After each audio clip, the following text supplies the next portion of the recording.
vivir, diríamos, de su exportación primaria, sino que tenía que articular su economía exportadora con una economía de mercado interno, productora de bienes industriales, que sustituyera importaciones. Esa es una tendencia que podemos llamar estructural, que viene recorriendo la historia económica argentina desde el final de la Primera Guerra Mundial y que de alguna manera después de la Segunda Guerra Mundial se agrava. Ahora, la coyuntura, es decir, el momento de la crisis, ahí eso, por un lado, se atenúa al final de la guerra como consecuencia de la posibilidad de acumular divisas, y al mismo tiempo se agrava, o sea, se dan los dos fenómenos, ¿no? de atenuación de ese proceso coyuntural, que es por un lado la posibilidad de beneficiarse de ser un país neutral, vendedor de alimentos al final de la guerra, pero luego eso se da vuelta y ahí pasa de alguna manera a agravarse, diríamos, el problema estructural, que con una coyuntura que fundamentalmente es producto de la competencia de Estados Unidos, de las dificultades para exportar otros bienes que no sean los primarios, en fin, una serie de cosas, ¿no? Bueno, dicho esto, ¿tenemos alguna pregunta, Sebastián, respecto de la clase pasada? No sé si alguno quedó con ganas de levantar la mano.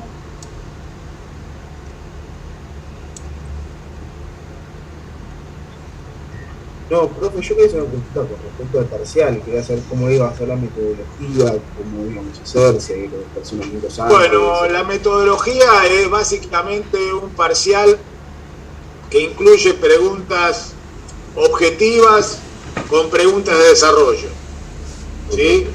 O sea, pero lo que ustedes tienen que pensar es que va a ser un parcial sincrónico, es decir, al mismo tiempo ustedes van a tener un tiempo determinado para hacerlo, es decir, no es que queda abierto todo el tiempo, sino que vamos a ponerle una hora, ¿sí? Y bueno, simplemente tratar de no de copiar, ¿no? Es decir, el problema muchas veces es la tendencia a copiar, digamos, tenemos los materiales frente a la vista y entonces nos copiamos.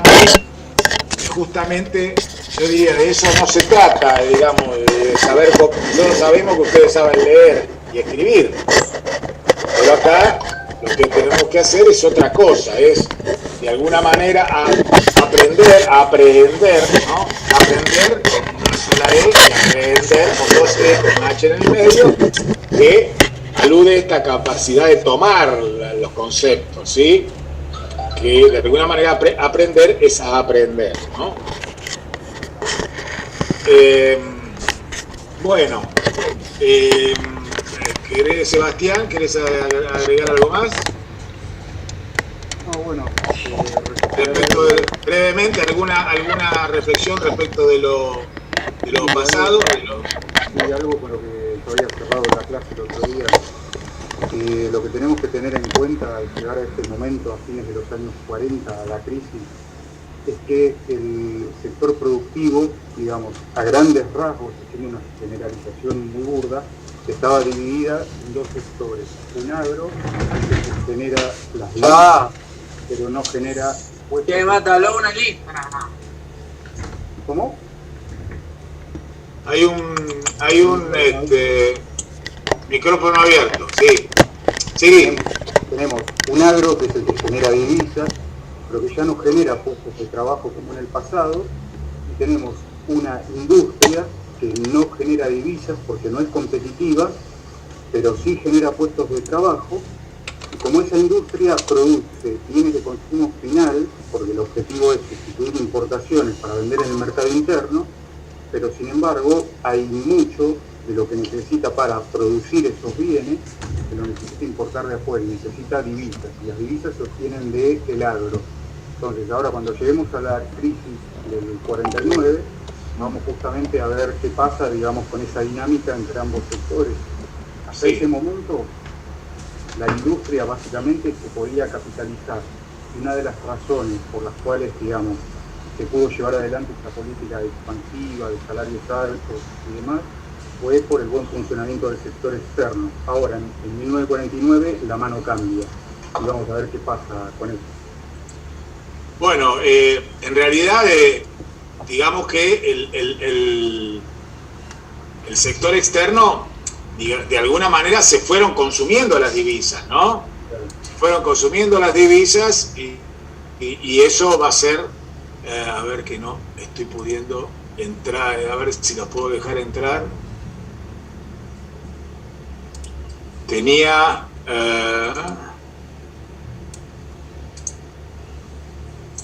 sé por qué no me deja habilitar para que entren los que están afuera. No me aparece no me está apareciendo la ventanita para ingresar. No sé qué pasa. Estos son problemas. No saben cómo extraño la presencialidad, ¿no? Ustedes no, pero deberían extrañarla. ¿Dónde está no, porque tengo 7 personas que quieren entrar y no las veo, ¿eh? A ver, ¿dónde está? No. Porque tengo 37 participantes, pero 30 presentes. Es tan raro.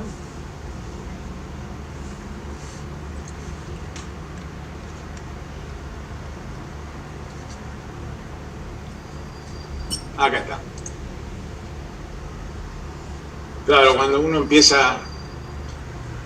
Ahí está. Bueno, bienvenidos a los que están entrando ahora. Y ahora sí, vamos a compartir pantalla para empezar un poco a... Bueno, recién Sebastián hablaba de la crisis del 49. Y lo primero que quiero decir respecto de esta crisis es que la crisis en principio está reflejada en un fenómeno que a nosotros ahora nos resulta normal, pero que no lo era tanto, que es el de la inflación. ¿Sí? O sea, digamos, la economía, si bien hubo fenómenos inflacionarios, la economía previa a 1945 no era una economía inflacionaria. Entonces, me parece que una de las cosas que se inaugura en el peronismo, ahí puede hacerse alguna reflexión sobre qué grado de responsabilidad tiene el peronismo, es el hecho de que, aparece una economía, en principio, un régimen inflacionario, ¿no? Que significa fundamentalmente que los precios siempre cambian hacia arriba, digamos, hacia el alza. Y eso indudablemente va a ser un problema. Un problema con sus beneficios, ¿no? Es decir, en economía muchas veces sucede que a lo que es problemático puede tener en el corto plazo algún beneficio. Esta inflación no es solamente un fenómeno argentino, digamos que hay una situación de posguerra inflacionaria, también la primera posguerra había sido inflacionaria en el mundo, pero en este caso, digamos, en la Argentina va a tener un particular, digamos así, un particular desarrollo, y esto va a estar asociado a la etapa que ustedes vieron en la clase pasada, que es la etapa de la expansión, el aumento del consumo, el aumento del gasto público. Y justamente una de las cosas que va a ser la nueva conducción, es decir, recordemos que la primera etapa de la conducción económica, que va a ser en realidad Miranda, la gran figura, Miguel Miranda, un industrial que envasaba, digamos, en conserva, ¿no? Se la llamaba cromo hojalatería, digamos. De todas maneras, Miguel Miranda, que en realidad no tenía el título de ministro de Economía, sino que se repartía en varios títulos, varias funciones, pero en la práctica es el jefe de la economía, va a ser un poco desplazado. En principio es el primero, como cuenta el capítulo, que va a tomar medidas para parar la inflación, medidas que en principio podemos calificar sin duda de monetaristas. O sea, ¿por qué? ¿Qué quiere decir una política monetarista? Bueno, básicamente aquella que busca controlar la inflación reduciendo la oferta monetaria, ¿sí? O digamos, sobre todo si uno lo aplica al fenómeno inflacionario, pero digamos, serían políticas que asocian la producción de ciertos bienes públicos al nivel de la oferta monetaria existente. También se puede considerar monetarista una política expansiva, digamos, de alguna forma. Bueno, entonces diríamos que a partir del 49 hay otra manera, diríamos, de controlar la inflación, que sería la forma que busca, diríamos así, controlar la lucha distributiva, es decir, la pugna por la distribución del ingreso entre los distintos sectores económicos, la industria y el agro, los trabajadores y los empresarios, ¿sí?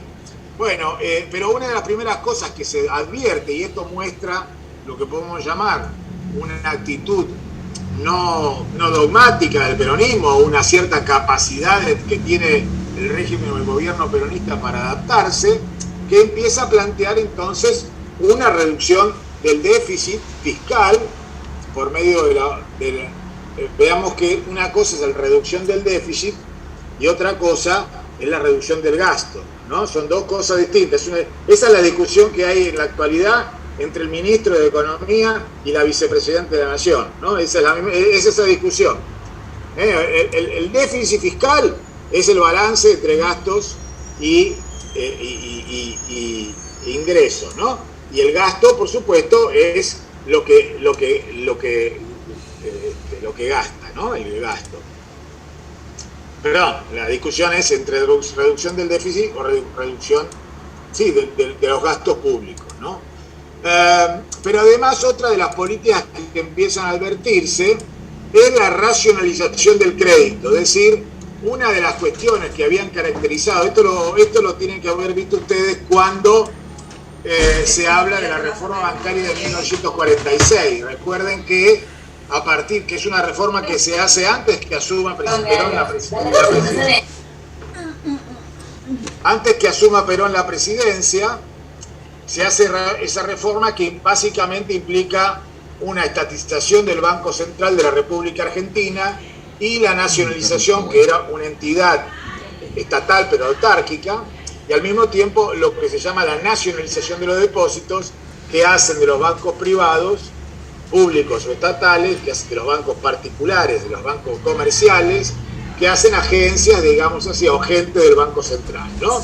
Que es el que regula la oferta y la tasa de interés, la oferta de crédito y la tasa de interés. Bueno, lo que vemos acá, en principio con claridad, lo que se muestra en este capítulo, es básicamente el hecho de que esta primera etapa de austeridad, que va a estar marcada, es decir, hay tres periodos, diríamos, ¿no? El primer periodo sería del 46 al 49, segundo periodo del 49 al 52, y del 52 al 55 sería el tercer periodo. O sea, son tres periodos de 3 años que cubren los 9 años que comprenden las dos primeras presidencias peronistas, ¿no? La primera etapa, digamos así, de búsquedas de establecer, diríamos, ajustes, no llegan a frenar la inflación, en parte porque el gobierno no está decidido a tomar medidas que pudieran poner en riesgo la reelección de Perón, que estaba planificada para el 52, o sea, hay una reforma constitucional del 49 que cambia la constitución y que permite la reelección presidencial, y considerando que el primer mandato, el mandato constitucional que tenía Perón, vencía en 1952, ¿no? justamente en función de esa perspectiva electoral, bueno, ahí se trató de evitar de que hubiera lo que llamamos hoy un ajuste, digamos. Pero en realidad hubo bastante ajuste, sobre todo un mayor cuidado, digamos así, aunque no hubo, diríamos, una política de mano firme, digamos, en la lucha contra la inflación, ¿no? La inflación se va a reducir recién en 1952 y hay algo que es interesante, que acá un poco lo anticipamos, que es que empieza a movilizarse el estímulo al ahorro interno. Es decir, de alguna manera, el sistema bancario que había sido puesto en marcha en 1946 era un sistema que no estimulaba el ahorro porque la tasa de interés era inferior a la tasa de inflación. Entonces, en lugar, cuando un depositante hacía un depósito en el banco, lo que hacía era un desahorro porque en términos de moneda, en términos reales, el resultado de su depósito iba a ser negativo, porque justamente lo que uno tiene lo que uno tiene que considerar es el valor real y no el nominal. Esto, por supuesto, en un país como la Argentina, la diferencia entre la nominalidad, lo nominal y lo real es fundamental, ¿sí? Porque de alguna forma uno siempre tiene que considerar cualquier beneficio, cualquier relación entre un capital y un interés tiene que estar, digamos así, desinflada de acuerdo a lo que ha sido la tasa de suba de los precios, porque sencillamente eso es lo que habla de la capacidad adquisitiva del beneficio monetario adquirido, alcanzado, ¿sí? Bueno, esto es una idea básica. Bueno, hay una institución que aparece como cierta importancia, como un estimulante, es algo que, digamos, mi generación conoció de chico, que era la Caja Nacional de Ahorro Postal. La Caja Nacional de Ahorro Postal era, además de ser una institución bancaria, buscaba ser una institución educativa del ahorro. Todos los chicos tenían se les otorgaba en la escuela una caja, una libreta, donde se pegaban estampillas que los alumnos compraban y que eso era el ahorro, digamos, ¿no? Obviamente ese ahorro se podía realizar si la tasa de inflación bajaba, porque no había lo que hoy llamamos indexación. Pero bueno, de todas maneras, el hincapié que se hizo en la Caja de Ahorro Postal estaba indicando entonces una mayor preocupación por el ahorro y no tanto por el consumo. La primera etapa está marcada por el impulso al consumo. ¿Por qué? Porque, digamos así, por un lado, asociado a los altos salarios, el consumo también era un mecanismo de estímulo de la demanda interna a la producción nacional y por lo tanto a las industrias y a las empresas nacionales. Claro, eso, digamos así, hasta que la inflación puede generar un desajuste. Bueno, sin duda la nueva figura económica va a ser Gómez Morales, ¿no? Alfredo Gómez Morales, quien va a tener que afrontar los problemas que provienen del comercio exterior. No es que el comercio exterior, un poco yo recién le acotaba a Sebastián, no es que el comercio exterior estuviera muy bien, simplemente se había de alguna manera normalizado. El problema es que los pagos, durante todo el periodo posterior a 1945, los pagos, la Argentina no recibía divisas, muchas veces todo era acuerdo de compensación, todo era compra a crédito a futuro. O sea, por eso es que las divisas que se habían acumulado en el Banco Central hasta el fin de la guerra se van a ir acumulando, van a ir saliendo porque no entraban nuevas divisas. Y eso, en realidad, lo que lleva a la crisis es que se agotó el impulso de las reservas acumuladas durante la guerra. Durante la guerra, ¿qué pasó? No se podía importar. No se podía importar porque los países no nos vendían. Entonces había un sobrante de divisas, la Argentina exportaba bienes primarios y bienes secundarios y no tenían que gastarlo, entonces se fueron acumulando, ¿sí? Ese fue el problema. Pero obviamente, con el paso del tiempo, esas divisas se fueron gastando y en la medida en que el sector externo no fue generando una capacidad de tener suficientes saldos exportables como para poder mantener ese ritmo económico, bueno, ahí se llega a este cuello de botella del 49, que está dado por eso, por el comercio exterior. Fíjense ustedes que uno no puede vivir con lo nuestro.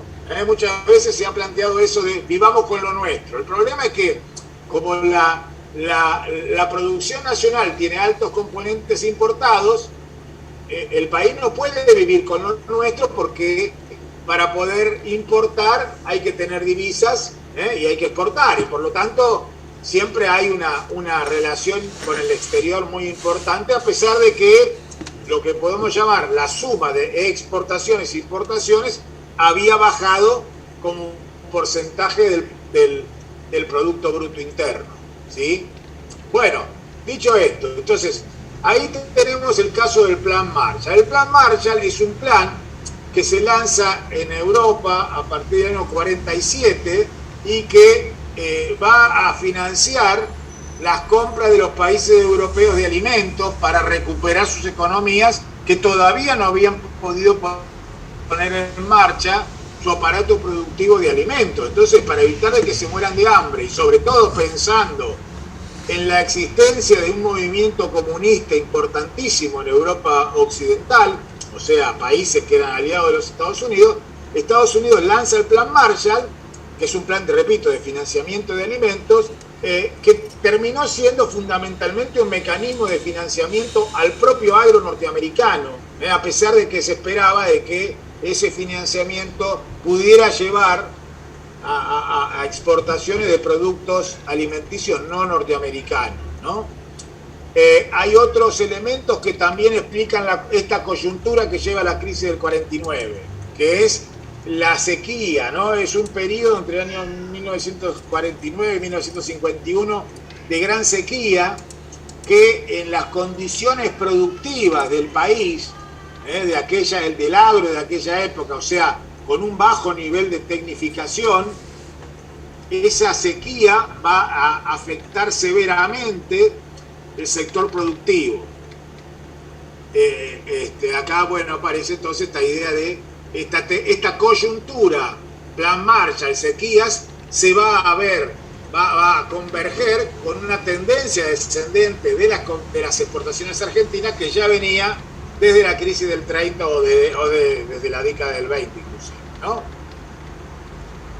Esta tendencia entonces generó una disminución de las divisas y con ello una restricción para la capacidad de importar, ¿no? Acá hay un concepto importante que es, si yo no puedo importar, esto me implica un efecto recesivo. ¿Por qué? Porque para poder producir yo necesito importaciones. Si yo no puedo importar, ¿sí?, no se puede producir. Esto es lo que después se va a llamar el ciclo stop and go, ¿no? Es decir, en la medida que haya exportaciones para poder pagar las importaciones, la economía crece. Cuando no tengo exportaciones suficientes para las importaciones que necesito, la economía se va a detener, o se va a descender su ritmo, mejor dicho, y eso va a tener una consecuencia recesiva, básicamente, ¿no? Bueno, veamos algunos conceptos aplicados a la realidad de este momento. Por ejemplo, la cuestión de... Hay un micrófono. A ver, vamos a ver si... Bueno, acá, repito, decíamos, acá hay que tenemos que manejar qué significa término de intercambio, ¿no? Es decir, los términos de intercambio son la medida de la capacidad de compra de las exportaciones. O sea, en un mundo, en un mercado mundial en donde se intercambia mercancías entre los países, ese intercambio no es, digamos así, no se da entre mercancías cuyos precios están fijos, sino que los precios, como corresponde a la economía de mercado, varían. Y de acuerdo a cómo se dan esa variación, algunos países se verán perjudicados y otros se verán beneficiados. De acuerdo así, sus precios relativos en relación a los otros países, a las producciones de otros países, se mejoran o no. Entonces, eso se mide con dos índices que se comparan. El índice de exportación, de precios de exportación, y el índice de precios de importación, ¿no? Término de intercambio igual T. Acá tendría que tener un pizarrón, no lo tengo, pero pueden imaginarse ustedes. Bueno, vean que la Argentina, que en 1946 tenía un valor de término de intercambio, 121, vean cómo va a ir descendiendo hasta llegar, digamos, de 121 a 84, o sea, una caída porcentual del torno de más del 30%. Mientras que Brasil, que también está en América Latina, va a tener una suba, si tomamos el año 54, de casi 100%. O sea, claramente la Argentina se va a encontrar, si promedio América Latina, si tomamos el 54, también hay un 20% de suba para América Latina en términos de intercambio. O sea que la Argentina va a tener una situación mucho más perjudicial. Esto ya no depende de la Argentina. ¿Por qué no depende de la Argentina? Porque el precio, la Argentina no es formador de precios, sino que es tomador de precios. Entonces, esto es un problema, digamos así, del mundo. Primer cuadro. El segundo cuadro sería la capacidad de importar, que también vemos que la Argentina va a tener una caída muy fuerte. Esto para explicar un poco esta crisis, ¿no? Vean, 46-55, cómo la Argentina entre el 46 y 55 pierde la cuarta parte de su capacidad de importar, mientras que el resto de los países suman. También en esto hay que considerar el tipo de exportaciones. La Argentina exportaba alimentos, eso le dio en un momento una ventaja, pero con la normalización de la economía europea en la década del 50, lo que advertimos es que la Argentina pierde, digamos así, los precios de los alimentos caen en forma relativa frente a los bienes industriales, de los alimentos como el trigo y la carne, ¿no? Porque Brasil, por ejemplo, exporta productos tropicales, Chile exporta minerales, México exporta minerales, Perú, todos los demás exportan minerales, que están ligados a la industria, finalmente, ¿no? Bueno, acá también tenemos, en este cuadro lo que vemos es lo que yo les decía recién, ¿no? Cómo las exportaciones y las importaciones perdieron como porcentaje del Producto Bruto. Es decir, yo no puedo decir, yo puedo dar un número, es decir, las importaciones son tanto, millones de dólares, pero ¿qué significa eso? Entonces yo para darle una dimensión a ese valor que pueden ser las exportaciones o las importaciones, las comparo con el producto. Y comparadas con el producto, ¿qué vemos? Que prácticamente entre el 35-39 promedio versus 50-54 promedio, es decir, pasaron, digamos que 20 años, sería, no, sí, más o menos 20 años punta a punta, está prácticamente en la mitad las importaciones, ¿no? Acá también se advierte el efecto de la sustitución de importaciones, ¿sí? O sea, el proceso de sustitución de importaciones hizo que bajaran, pero el problema es que también bajaron las exportaciones, que también perdieron la mitad prácticamente en 20 años, ¿no? Perdieron la mitad en su relación con el producto. Bueno. Veamos, por acá alguna preguntita antes de continuar. Sí, profe, entonces más o menos también estamos hablando de la época donde se toman medidas, por ejemplo, de mantener el salario fijo. ¿Es más o menos paralelo a esto?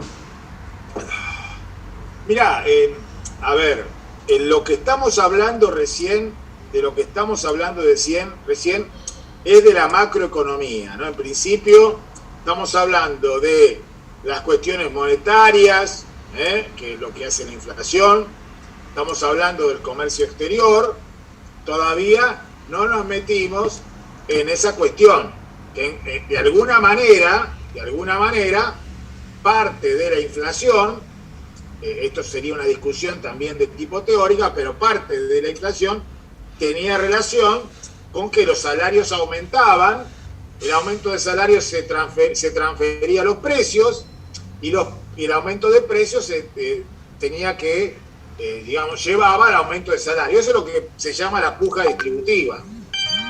El gobierno dejaba, porque acá lo que tenemos que recordar es que los salarios se establecían a través de los convenios colectivos de trabajo, que resurgían de las negociaciones entre trabajadores y empresarios. Ahora, en el contexto del gobierno peronista, digamos que el gobierno no se iba a enfrentar, en un caso de que hubiese que arbitrar en un convenio colectivo, por ejemplo, entre los obreros metalúrgicos y los empresarios metalúrgicos, el gobierno, en principio, no se iba a poner del lado de los empresarios, se iba a tratar, digamos así, de que los trabajadores por lo menos se beneficiaran algo, digamos así, de ese convenio. Así que, pero eso sería un poco lo que podemos llamar la dinámica de precio-salario, que está un poco implícita en estas cuestiones de precios inflacionarias que decía recién, y también tiene que ver con esto que señalábamos antes. ¿Por qué? Porque el salario, la suba del salario que se originó, diríamos así, en la política económica del peronismo, traía una demanda de importaciones. O sea, todo aumento salarial real implica un aumento de importaciones, porque si ese aumento de salario implica consumo de bienes industriales, esos bienes industriales necesitan importaciones para poder hacerse. ¿Me explico? O sea, todo aumento de salarios se corresponde, digamos así, para ser efectivo, con una mayor demanda de importaciones. Ese es el problema. La Argentina tiene ese despelote, de alguna manera, para decirlo así, está un poco en la constitución de su propia economía, por el hecho de que lo que vamos a ver después, lo que ya hemos mencionado, la industria argentina no es exportadora.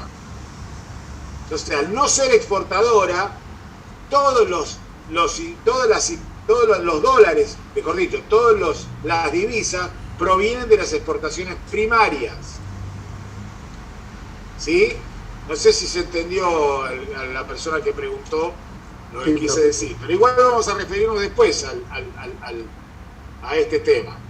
Esta filmina que aparece aquí hace alusión a esta discusión que se va a dar justamente hacia final de la década. Si ustedes se fijan, es una caricatura de un diario socialista que va mostrando cómo las vacas son cada vez más flacas, ¿no?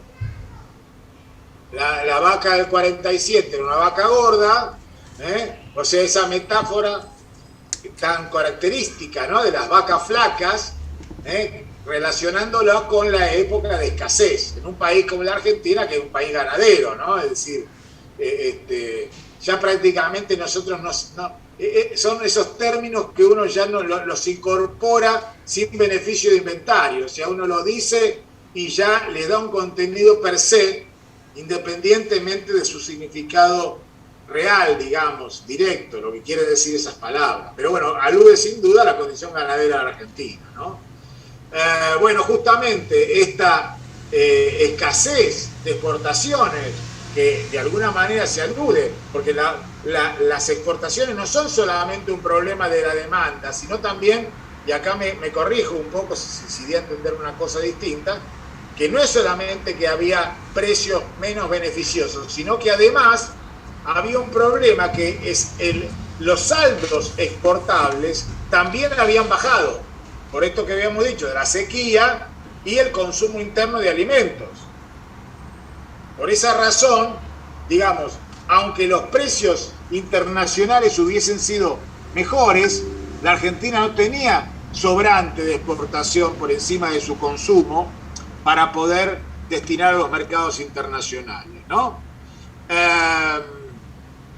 Entonces, esta escasez de divisas obliga a racionalizar la importación, priorizando las importaciones esenciales, sin duda, pero obviamente eso no siempre resultaba fácil determinar, o no siempre la importación esencial no carece de efectos, la importación no esencial carece de efectos económicos, ¿no?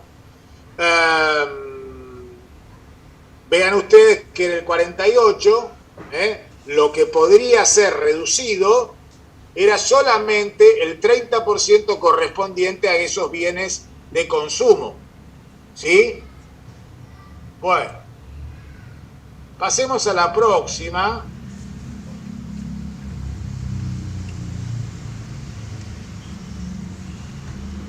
Decíamos, recuerden ustedes que en principio había un mecanismo de regulación del comercio exterior que estaba constituido por el Instituto Argentino de Promoción del Intercambio, el IAPI, que de alguna forma era el encargado de alguna manera de recaudar lo que pudiese recaudar de las exportaciones, como así también hacer un control respecto de las importaciones, ¿no? Esa es la función que tenía el IAPI, era un poco el representante del Estado en el comercio exterior.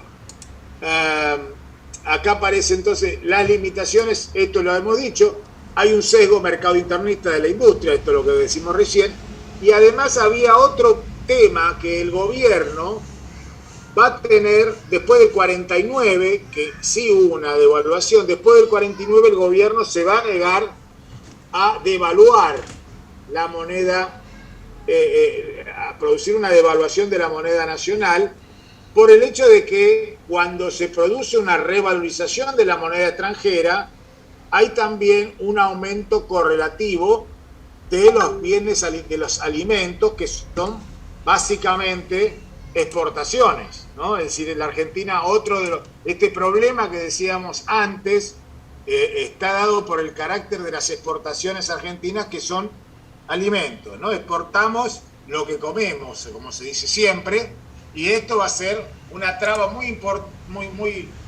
difícil de resolver, ¿no? A pesar de que, bueno, hay intentos, por ejemplo, en este caso de reorientar la política agraria, en lugar de imponerle impuestos o retenciones al agro, subsidiar al agro, digamos, para aumentar su capacidad productiva. Recordemos que el agro, en realidad, venía estancado en su productividad desde la década del 30. Recordemos que la crisis del 30 había producido, digamos así, una reducción de los mercados externos en la Argentina y por lo tanto, diríamos así, el sector, habiendo llegado a su capacidad, digamos así, externa, su capacidad productiva natural, a su frontera agrícola, digamos, no va a generar grandes inversiones que permitieran aumentar la productividad. Entonces, en esta etapa va a haber una política de crédito proagrario, en donde empiezan a haber, sobre todo, estímulos a la tecnificación del agro.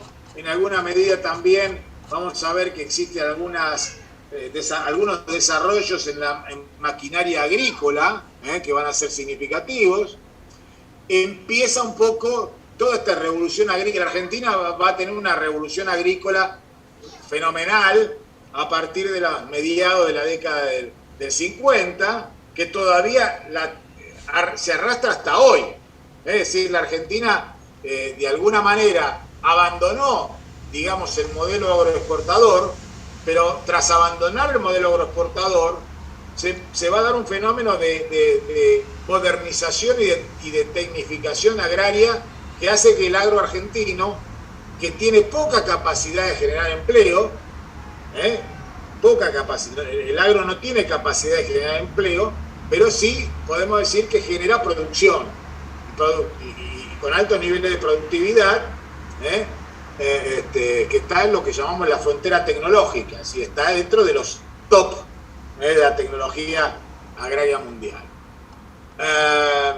Y también debemos anotar, dentro de las nuevas condiciones económicas que favorecen ese desarrollo agrario, el hecho de que la conducción económica ya no está en manos decíamos, de Miranda, sino de un equipo económico que es más técnico, llamamos más técnico en el sentido más profesional, que está representado por Alfredo Gómez Morales y Cereijo.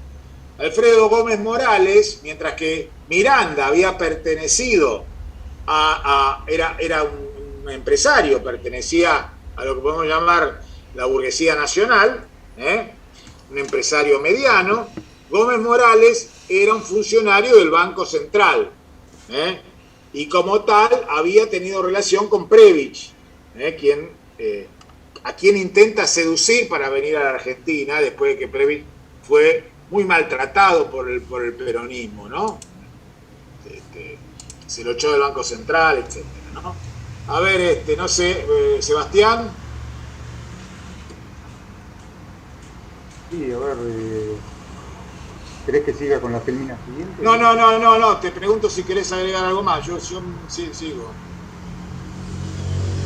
No, básicamente, digamos, lo que hay que tener en cuenta en esta etapa es, digamos, la plasticidad que tiene el peronismo y que le permitió, digamos, en una etapa que es la que va del 46 al 48, al filo del 49, apuntar fundamentalmente los cañones a la industria, y cómo a raíz de una determinada situación donde se sumaron factores de coyuntura y de estructura, cambian la reorientación económica, que se va a pronunciar mucho más ahora cuando lleguemos a 1952, con lo cual básicamente, digamos, lo que hay que entender es que el peronismo no es siempre un fenómeno igual a sí mismo, y que en este caso lo que se ha hecho es tratar de buscar algunas respuestas a situaciones que se iban presentando sobre la marcha. Claro. Bueno, claro, exactamente. Acá... cierro con sí, una cosa.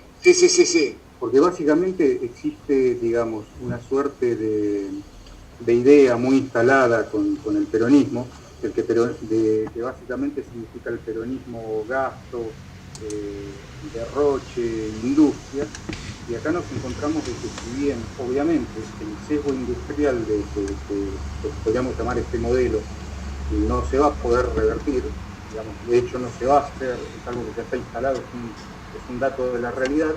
Sin embargo, lo que es interesante de ver es cómo las autoridades económicas van a ir reajustando la política económica de acuerdo a cómo se vayan presentando las circunstancias.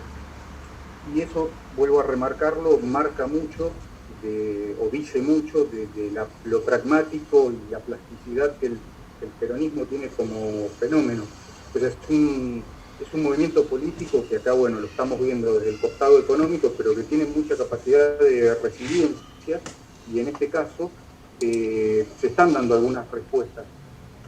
Y lo menciono porque después, cuando avancemos ya más adelante, al peronismo se le van a criticar muchas cosas, pero en realidad hay respuestas que ya se empiezan a dar en esta época, y que después algunas, obvio, se van a dejar de lado y otras se van a retomar parcialmente. Y ahora sí, amigos. Bueno, después les respondo las preguntas del chat. Sí, de alguna forma, siguiendo un poco la idea que plantea Sebastián, digamos que a partir del 52 va a haber algunos cambios importantes, es decir, En realidad, los cambios que se dan entre el 49 y el 52, el gobierno intenta de alguna forma cambiar un poco la marcha, venía en quinta, pasa a cuarta o a tercera, pero todavía no le alcanza de alguna manera ese rebaje para poder poner en caja, digamos así, bien la macroeconomía. Acá se están dando, o sea, estos temas son bastante vigentes, digamos, de alguna forma, ¿no? Es decir, empieza a darse el problema de la macro, digamos, la macroeconomía. Es decir, ¿qué quiere decir la macroeconomía? Si yo estoy en mi negocio, me rompo el alma, me esfuerzo y qué sé yo, hago todo perfecto, soy productivo, eficiente, bajo costo, pero la macro es un desastre, bueno, todo ese esfuerzo se va al demonio, porque no tengo, digamos, garantizado un nivel, por ejemplo, de precio, no tengo garantizado un tipo de cambio, no tengo, es decir, la Argentina es un permanente caerse y volverse a levantar, justamente porque la macro nunca ha podido desde hace muchísimo tiempo, más allá de que sin duda va a tener etapas muy positivas de ahora en más, por lo menos hasta 1974 uno puede decir que la economía argentina va a sustituir, diríamos así, el mecanismo de exportación primaria que había regido hasta 1930. Va a sustituirlo con una mezcla, digamos así, entre un sector primario exportador y un sector industrial mercado interno, ¿no? Pero, digamos, ya es una economía más compleja, entre otras cosas, porque se da en un contexto político que implicó digamos así, la incorporación de las masas al Estado, y también implicó un aumento de la conflictividad social, un aumento del potencial que tiene el conflicto social de afectar el funcionamiento de la economía, porque de alguna manera la inflación tiene que ver con ese hecho, digamos, ¿no? Esto que decimos la puja distributiva, ¿no? Bueno, y bueno, justamente Perón va a establecer una primera forma de estabilizar la economía, es el plan de estabilización de 1952, que es un plan que busca, que hace, digamos, que congela la pugna distributiva por 2 años. O sea, febrero del 52 a febrero del 54. Y a su vez, justamente en favor de esta estabilización, de alguna manera el gobierno va a cambiar su impronta o su estilo de favorecer el consumo a por lo menos un aspecto discursivo. Algunos pueden decir que era solamente relato, pero que importaba una adaptación a un contexto distinto, digamos. Esto es que justamente la consigna es producir, producir y producir, digamos, ¿no? Y el argumento era: solamente podemos asegurar una distribución si hay un esfuerzo de producción. Como decir, de alguna manera tiene que haber una relación entre el salario y la productividad del trabajo. Lo cual, la verdad, es lo más sensato que hay. A todo el mundo nos parece lógico eso, ¿no?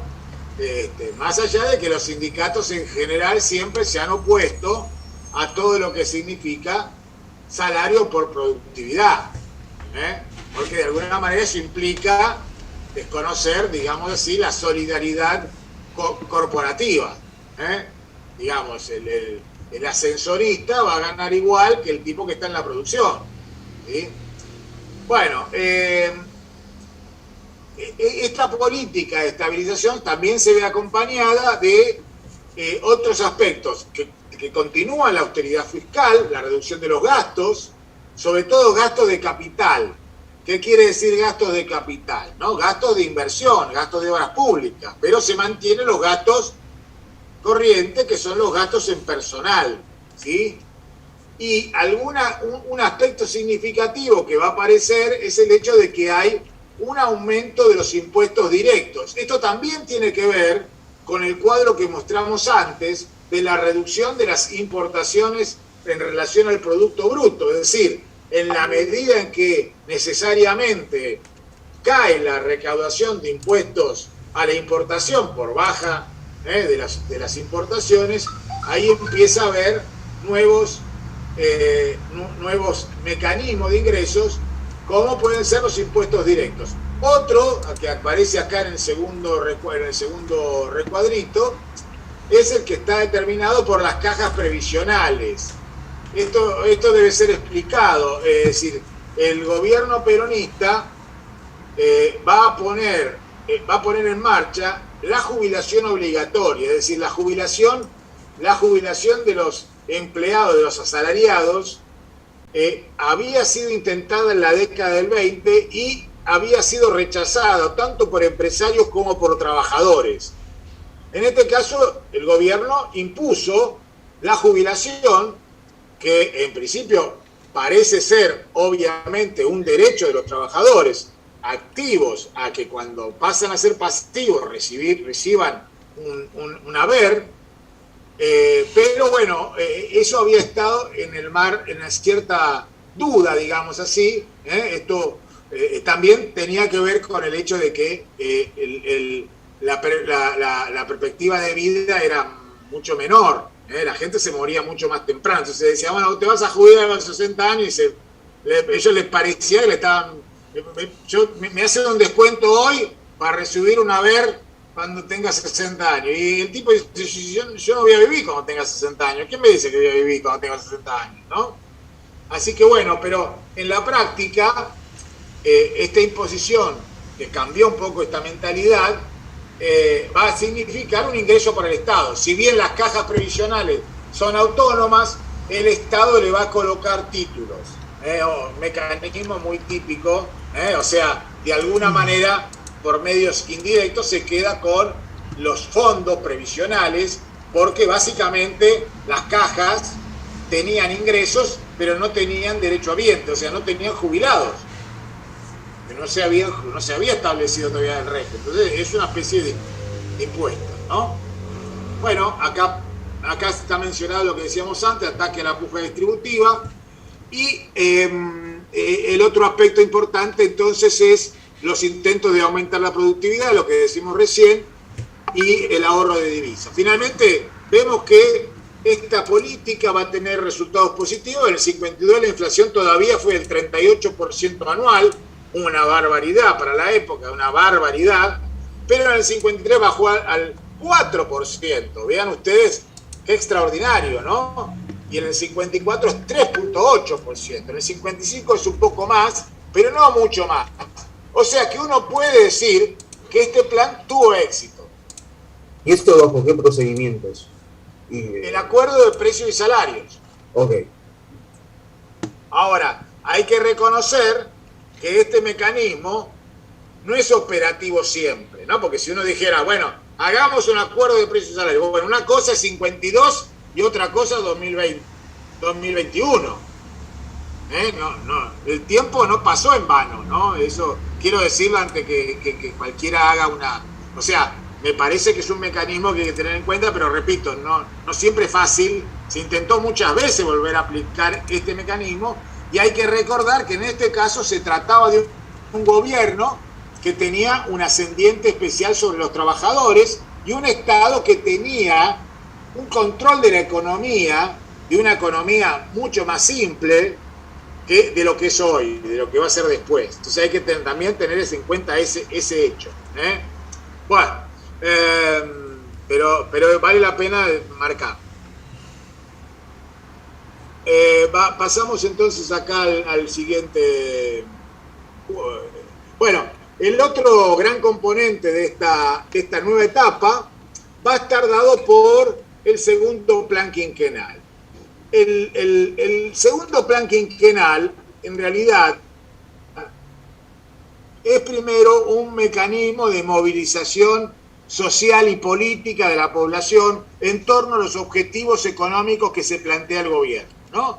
Recordemos que en esa época también estaban en vigencia los planes quinquenales en la Unión Soviética, país que había sido triunfador en la Segunda Guerra Mundial, y que le otorgaba a los planes quinquenales un aura, digamos así, de un mecanismo exitoso de manejo de la economía, donde el mercado de alguna forma no existía, en el caso soviético no existía, pero en este caso se suponía que el mercado iba a someterse a las directivas del Estado, ¿no? Está un poco esta lucha, aunque en la práctica no es que no existiera una economía, las empresas seguían siendo empresas privadas, ¿no?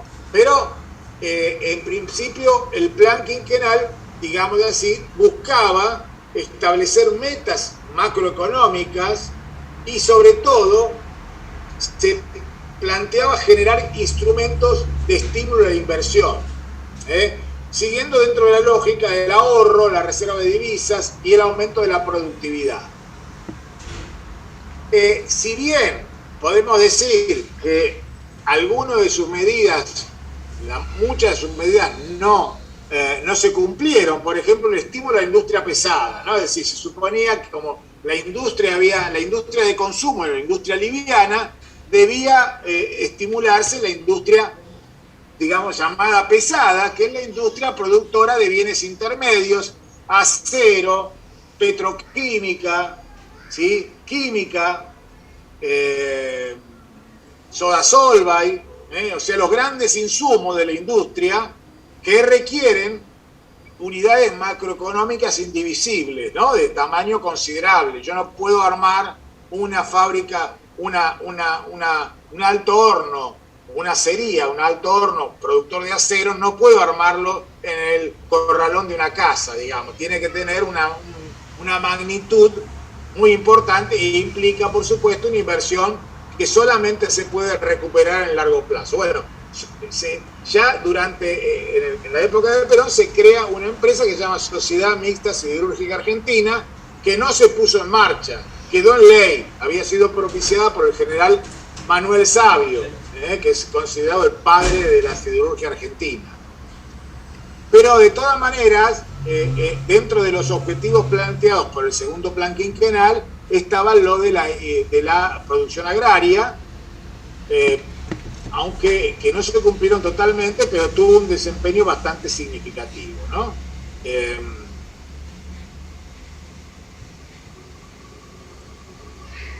En relación a la industria, vamos a ver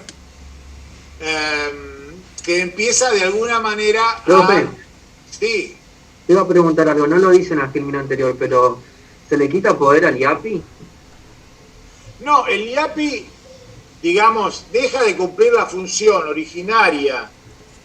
Yo diría que no tiene tanta significación, se le quita algo de poder, pero fundamentalmente cambia su función de ser digamos así, un mecanismo de control de las exportaciones y las importaciones, pasa a tener un lugar sobre todo en la política de subsidio al agro, es lo que se llama la vuelta al campo, ¿sí? O sea, acá es importante también tener en cuenta que el IAPI no es un instrumento crediticio, porque generalmente cuando se habla del IAPI a veces confundimos, si bien tiene algunas funciones crediticias, da algunos créditos, en general los créditos lo otorgan los bancos y no el IAPI. Esto es importante. Hay una política industrial, si bien empieza a haber mayor preocupación, más allá de que en el fondo habían bajado, como decimos recién, había bajado la inversión en obra pública, empieza a haber una mayor aporte a lo que es inversión en transportes, energía y comunicaciones, y va a haber una reducción en lo que se refiere a defensa y política social. Esto de defensa es significativo porque el gasto militar va a bajar. Y no se olvide que Perón era militar. Y esa reducción del gasto militar, sin duda, habrá tenido alguna, no sabemos, no podemos señalar cuánto, pero alguna relación con el golpe de 1951, pero sobre todo del golpe de 1955. O sea, en realidad los militares estaban acostumbrados a tener sueldos muy importantes, ¿no? Eran un sector bastante privilegiado. Recordemos que venían siendo, desde los años 20, por lo menos una fuente, digamos, de poder significativo. Así que eso se traducía en salarios importantes, y todas las, digamos así, las mujeres casaderas añoraban tener un marido o un novio militar, ¿no? Las chicas les gustaba, era un buen partido tener un oficial del ejército o suboficial, depende del caso, para casarse, ¿no? Bueno, en la política industrial, decíamos, si bien en general podemos señalar que hay bastante retraso desde el punto de vista tecnológico, ¿no? Esto es una de las características, decíamos recién, la industria es mercado internista porque no puede importar, básicamente porque no está, su diseño y su calidad no está a la altura de la demanda mundial de bienes industriales, y por otro lado los precios están muy por encima, o sea, está completamente fuera de competencia, ¿no? Acá ponemos el caso de uno de los productos emblemáticos de la industria de aquella época, que era el rastrojero, que era una pick-up, una especie de pick-up, que durante muchos años transitó los caminos de la Argentina, y que fue un producto de la industria nacional bastante, llamémosle, rústico, pero eficiente, digamos, ¿no? Quedó un poco como un emblema de esa industria, que además, por otro lado, no tenía un alto nivel, repito, de productividad, ¿no? Y bueno, acá justamente vamos a ver que se me fue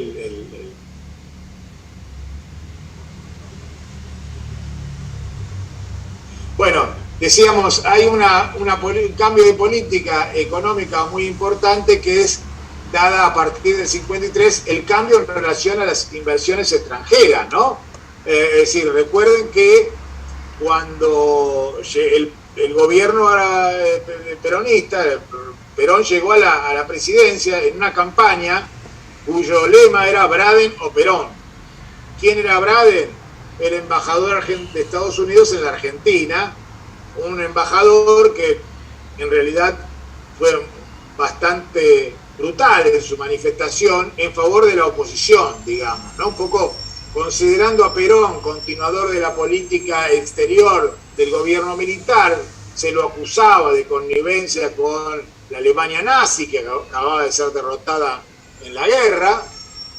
El gobierno norteamericano, y particularmente, no todo el gobierno, particularmente este embajador, Braden, se manifestó abiertamente en favor de la oposición, lo cual le hizo muy poco favor a la oposición, ¿no? Así que, bueno, eso va a ser la primera etapa. En realidad, recuerden, por ejemplo, cuando se constituyen las empresas del Estado, todas ellas resultan de expropiaciones de empresas de servicios públicos en manos de empresas extranjeras, como puede ser los ferrocarriles, la empresa de teléfonos, la empresa de gas, salvo las concesionarias eléctricas, que esas tenían ahí, bueno, hay un hecho medio oscuro aparentemente de corrupción, porque las concesionarias del servicio eléctrico de la ciudad de Buenos Aires habían financiado la campaña de Perón. Esto es lo que un poco ha trascendido. Pero en términos generales, digamos que la relación de Perón y del régimen del gobierno peronista con el capital extranjero había sido bastante negativa, un poco con un cierto sesgo hacia el nacionalismo económico. Bueno, en el 53 ese nacionalismo económico, ante la necesidad, digamos, empieza a revertirse, y Perón, que se había llevado mal con el gobierno demócrata de Truman, que era el presidente aquel presidente que, digamos así, ordenó el lanzamiento de la bomba atómica en Hiroshima, Nagasaki, ¿no? Con el sucesor de Truman, que va a ser Eisenhower, Perón va a tener mucha mejor relación, con el presidente republicano Eisenhower, va a tener mucha mejor relación, y en parte esto se va a traducir, por ejemplo, en un cambio de la percepción, de la actitud hacia las inversiones, hacia el capitalismo mundial, digamos, proponiendo un sistema de inversiones extranjeras que no va a generar una lluvia de inversiones, como diríamos, ¿no? La hace aprobar el Congreso, muchos diputados peronistas no veían demasiado bien estas concesiones, y aún hoy no se considera como una especie de sumisión, digamos, de abdicación de Perón al capital extranjero. Hay distintos puntos de vista, ¿no? Obviamente parece ser una respuesta absolutamente racional, un poco en la línea de lo que decía Sebastián, ¿no? Una respuesta absolutamente racional a un país que necesita divisas, a un país que necesita capital, a un país que necesita tecnología. Así que, convocar al capital extranjero es una cosa absolutamente normal. El caso más emblemático de esta política de convocatoria al capital extranjero va a estar representado por el acuerdo con la Standard Oil de California, ¿no? Es decir, la Argentina, en la medida que había crecido su parque automotor, había crecido la demanda petrolera, y esa demanda petrolera representaba aproximadamente 1/3 de las importaciones. O sea, el petróleo importado se llevaba una gran parte del total de las importaciones. Esa parte que no podía reducirse, en buena medida era petróleo, y obviamente el petróleo importado tiene un costo significativo de flete. O sea, cuando el país importaba petróleo, importaba también el flete del petróleo, con lo cual, digamos, agregaba valor, le encarecía el precio del producto, que por otro lado la Argentina tenía reservas comprobadas de petróleo, solo que no tenía la tecnología para sacarlo, no tenía el capital para sacarlo. Entonces ahí se firma ese acuerdo. Es un acuerdo que fue muy cuestionado, porque se le otorgaba una gran concesión, prácticamente la provincia de Santa Cruz entera, prácticamente se le otorgaba a esta empresa, y inclusive cierto dominio territorial, con lo cual, digamos, va a tener una característica esta empresa de ser, de haber, este acuerdo con la Standard Oil va a buscarse ser ratificado en el Congreso Nacional. O sea, no es un acuerdo firmado por el Poder Ejecutivo que podía haberlo puesto en marcha solamente con su firma, sino que la empresa exigió, para tener garantía de su inversión, que fuera aprobado por el Congreso. El Congreso no lo aprobó, y por lo tanto el acuerdo quedó cajoneado.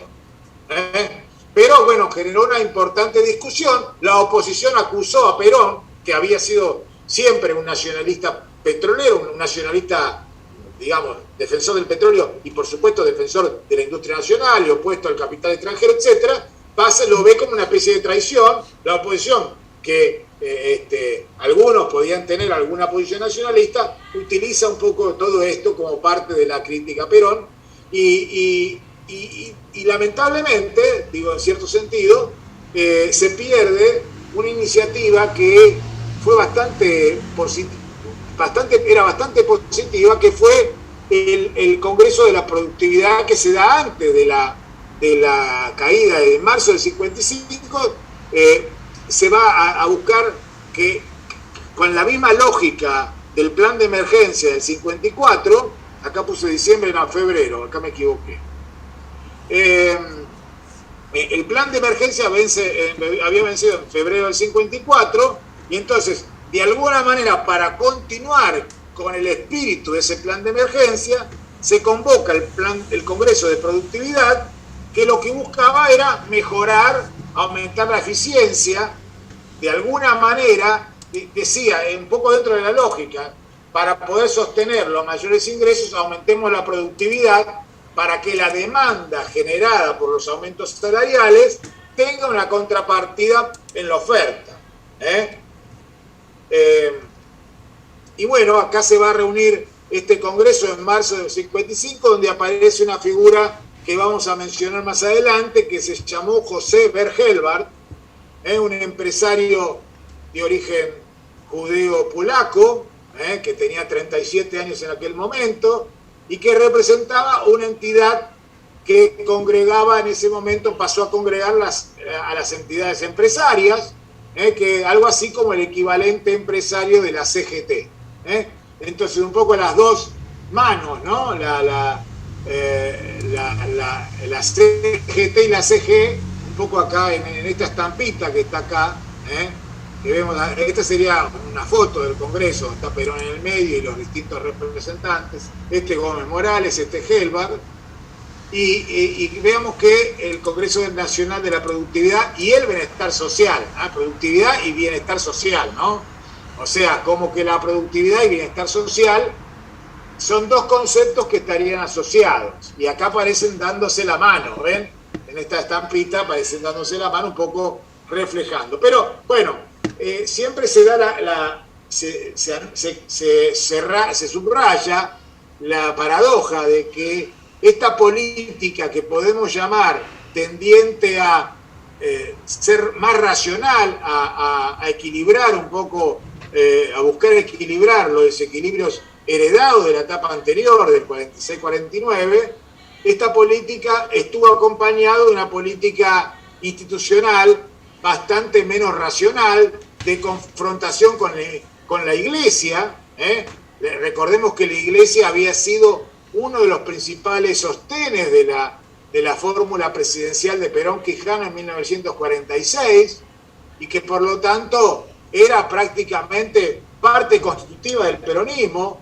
Recuerden que el peronismo había mantenido la ley de educación obligatoria católica en las escuelas, la educación católica era obligatoria, o sea, obviamente para que buscaban darle un lugar a la Iglesia en la política argentina. Bueno, a partir de ese momento en realidad se abandona esa posición, hay un enfrentamiento muy fuerte, empieza inclusive la marcha de Corpus Christi, que se da en el año 55, va a estar en buena medida integrada por opositores, todos laicos, anti-eclesiásticos, digamos, se suman, porque pasa a ser, digamos, la oposición se suma al conflicto, y bueno, como parte de este conflicto en realidad se produce el golpe de Estado, que va a ser protagonizado, en realidad hay un primer golpe de Estado en junio del 55, cuando se produce el bombardeo de Plaza de Mayo, ¿no? Un acontecimiento brutal, donde los aviones de la Marina de Guerra bombardean a la gente, a los colectivos de gente que paseaba, ¿no? En el intento de asesinato de Perón, lo que colocaba un poco a la Argentina al borde de la guerra civil. Pero, decíamos, estos militares alzados lo hicieron bajo la consigna de Viva Cristo Rey, que era justamente la consigna de la Iglesia, ¿no? La Iglesia digamos, el que reina en el mundo es Cristo, cuyo vicario es la Iglesia, ¿no? Bueno, al final del capítulo hay una especie de balance que lo vamos a retomar más adelante, pero básicamente ese sería el resumen de lo que vemos hoy. Veamos. Bueno, Sebastián. Sí, no, digamos que para resumir lo que hay que tener en cuenta en esta segunda etapa, se intentó dar una respuesta a la problemática del agro, después se intentó dar una problemática de la industria, fundamentalmente con el plan quinquenal, hubo una respuesta con el plan de estabilización con respecto al problema de la inflación, el gasto público, ¿qué más? ¿Qué está pasando? El tema de las inversiones extranjeras. Y cuando llegamos al final del gobierno peronista, nos encontramos, digamos, por ahí contrariamente a lo que se suele repetir muy a menudo, que a Perón lo derrocan teniendo un 4% de inflación anual, y el tema es que para la época en que lo derrocan, digamos, ya básicamente la economía no era el problema central, o sea, ahí había un problema político muy fuerte de fondo. Y bueno, y eso más o menos, lo que estoy, digamos, tratando de decir es que se intentaron dar una serie de respuestas que después, más adelante, algunas se van a intentar retomar, otras no, y ese clima político que se vivía en ese año 55 va a, digamos, a influenciar mucho los debates económicos posteriores respecto a la herencia que dejaba el peronismo. Una vez que lo derroten, digamos, la pregunta va a ser, bueno, nos sacamos de encima a Perón, listo, ahora, ¿cuál es la herencia? O sea, ¿qué dejó este tipo? Y ahí se van a dar diferentes respuestas que van a estar muy influenciadas por todo el aspecto político. Claro, lo que, digamos, es lo que quiero aclarar es lo siguiente. La situación económica no era una situación apremiante, digamos, como para justificar, como fue, por ejemplo, el golpe del 30, de septiembre del 30, donde claramente había una situación económica de gran incertidumbre, de pérdida de ingresos, de caída de los ingresos por exportaciones, de ingresos fiscales, etc. Pero lo que tenemos que tener en cuenta también es que la economía en el 55, digamos, tenía problemas que no estaban resueltos, digamos. Quiero decir, había desequilibrios latentes que tarde o temprano había que resolver. No fueron esos los que precipitaron el golpe, eso es lo que creo que quiere que Gerchunov y Antunes quieren decir. Ahora, eso no quiere decir que estuviera todo bien, ¿no? Quiere decir que había... ¿Por qué no estaba todo bien? Porque la Argentina tenía un problema externo muy claro, que tenía problemas de eficiencia económica reconocidas por el propio gobierno. O sea, la economía, la industria argentina no podía competir con la industria extranjera y por lo tanto no podía exportar absolutamente nada, ¿no? O sea, así que bueno, pero en principio no es que había una situación de hambre o de... Pero una cosa que es clara, y eso también es importante recordarla, es que fue muy, digamos, que había cierto resentimiento popular, no había el mismo entusiasmo popular por el gobierno, por Perón, en el 55 que en los años previos. ¿Por qué? Porque justamente Perón había tratado, digamos así, de controlar los aumentos salariales. Entonces, no hubo masas populares que salieron a defender a Perón. Más allá de que contra las bombas no se podía, pero en principio la respuesta fue pasiva.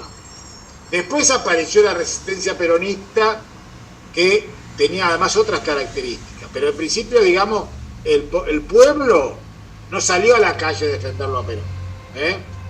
En parte porque, repito, las bombas no estimulaban mucho. Pero, por otro lado, tampoco porque no había tanto entusiasmo como pudo haber en las etapas previas, ¿no?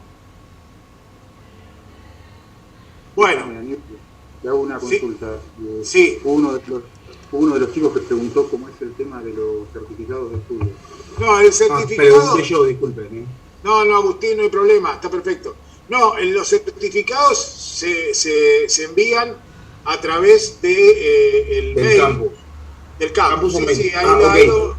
Sí, ahí lo que pasa es que obviamente lo tenemos que emitir, lo tenemos que hacer el día del examen, no puede ser antes, sí. ¿no? No, claramente no. Le comento porque yo justo ayer rendí un parcial y la profesora tarda unos días y ayer con toda la confusión, etcétera, no pidió una lista necesaria y como a mí me está por cerrar la lista la vamos a tener de la empresa, entonces si no presento me descuentan el día, entonces eso es descontar que lo vamos a hacer, dalo por hecho. Perfecto. Porque además, como todavía no lo hicimos, tenemos que hacer el Google Form y o sea que vamos a tener perfectamente consignado quiénes son los que van a dar y bueno, ya nos organizaremos para poder, si no el mismo día, al día siguiente, emitir los certificados, ¿sí? Ok, esa era mi duda nada más por este inconveniente que tuve ayer. Tranquilo que seguro que lo tendrás. Bueno, muchas gracias. Por favor, no es una obligación. ¿no? Profe, una duda para cerrar. Sí. ¿Cuáles fueron las conclusiones entonces que llegaron en el Consejo Nacional de Productividad? Porque en el texto está un poco confuso. No, si bien, ¿qué pasaba? El Congreso Nacional de Productividad, los empresarios querían asumir el control, diríamos, del proceso productivo. Bajo el peronismo funcionaba sobre todo lo que podemos llamar los comités de fábrica, y sobre todo existía que tenían mucho poder, y que los propios empresarios peronistas se quejaban de esos comités de fábrica. O sea, Helvar en el Congreso de Productividad va a decir, basta que un delegado toque el pito para que se pare la fábrica. Entonces, como que ellos se quejaban de que el poder que tiene el empresario en la fábrica era muy poco. Entonces, se intenta aumentar el poder, diríamos, en el proceso productivo, cosa que no se termina de conseguir. Una de las cosas que podemos mencionar como ejemplo es que en los convenios colectivos se determinaba que un trabajador tenía una determinada especialidad, revistaba dentro de una especialidad y por lo tanto no podía ser cambiado de lugar de trabajo, aunque hubiera un exceso de trabajadores en su sector y faltara en otro. O sea, no podía haber movimientos dentro de la empresa, ya que la forma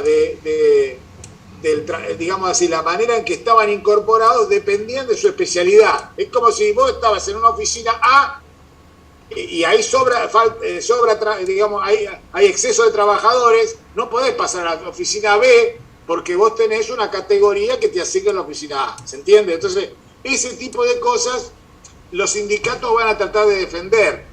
Por ejemplo, el premio al presentismo, es decir, había una queja empresaria de las faltas generalizadas los días lunes. Como que de alguna manera no había demasiado posibilidad de penalizar a los trabajadores que faltaran demasiado, porque de alguna manera se omitía, no había forma de castigarlo.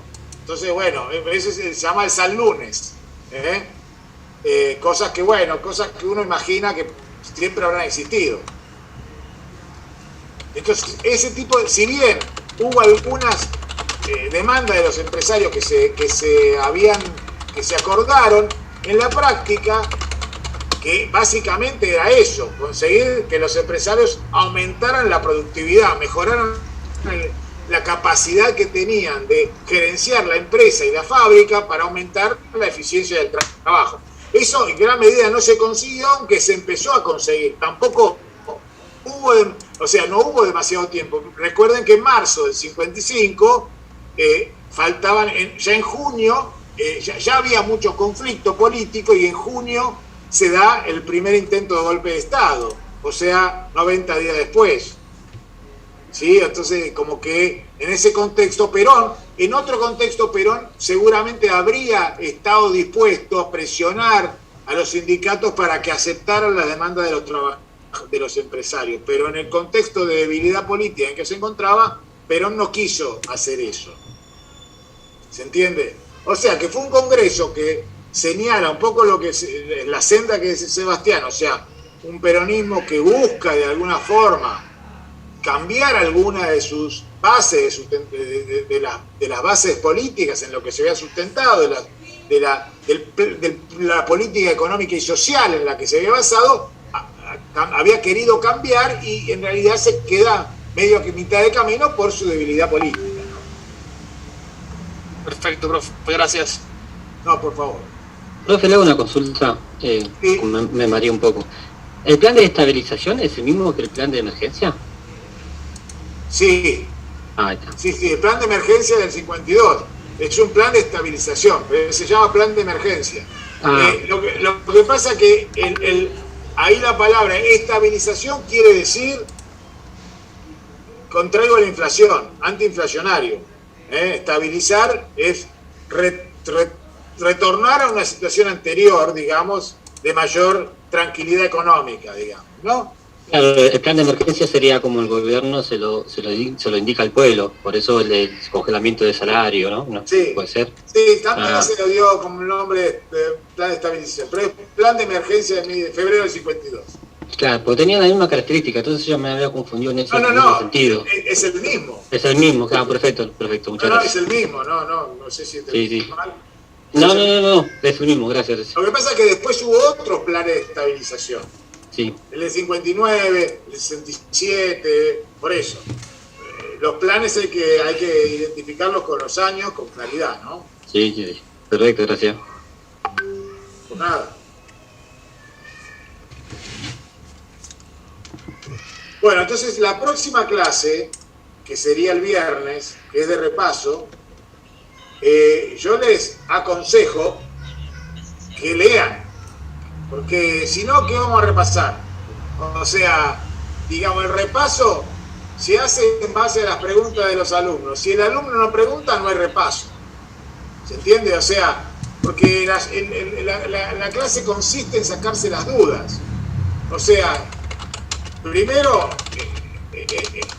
normalmente en los cursos presenciales siempre habla más el profesor que el alumno, por supuesto. Pero en los cursos virtuales, esa tendencia al protagonismo del profesor se incrementa y entonces ustedes participan mucho menos y tienen mucho menos posibilidades o oportunidades de sacarse las dudas.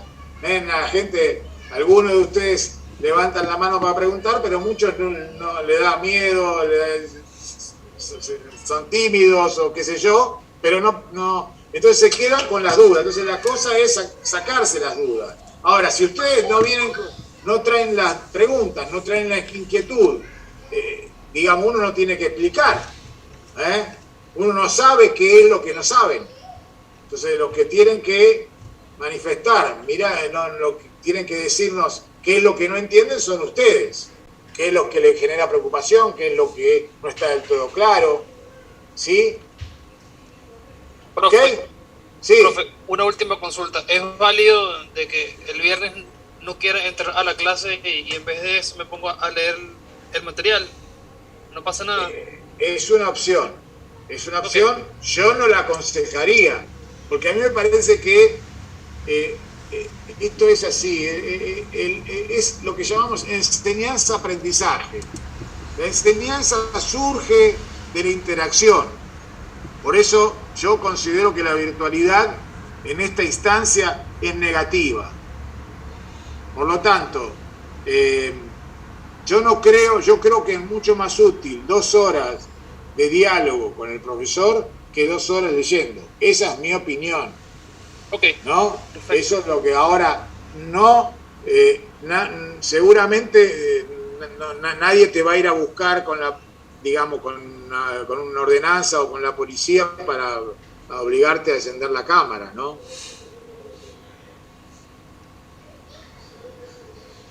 Bueno, tenemos un homónimo del profesor Gómez. Sí. ¿O es un infiltrado, Juan Lucas? Las dos cosas, por Las dos cosas. Las dos cosas. Bueno, gente, entonces nos veríamos el martes que viene. El viernes está el repaso, repito, con la presencia activa de todos ustedes y la lectura. Así que bueno, les mando un gran abrazo y nos estamos viendo. Sebastián, quédate un segundito, quiero comentarte una cosita, ¿puede ser? Dale. Listo, gracias. Buenas noches. Buenas noches. Hasta luego, café.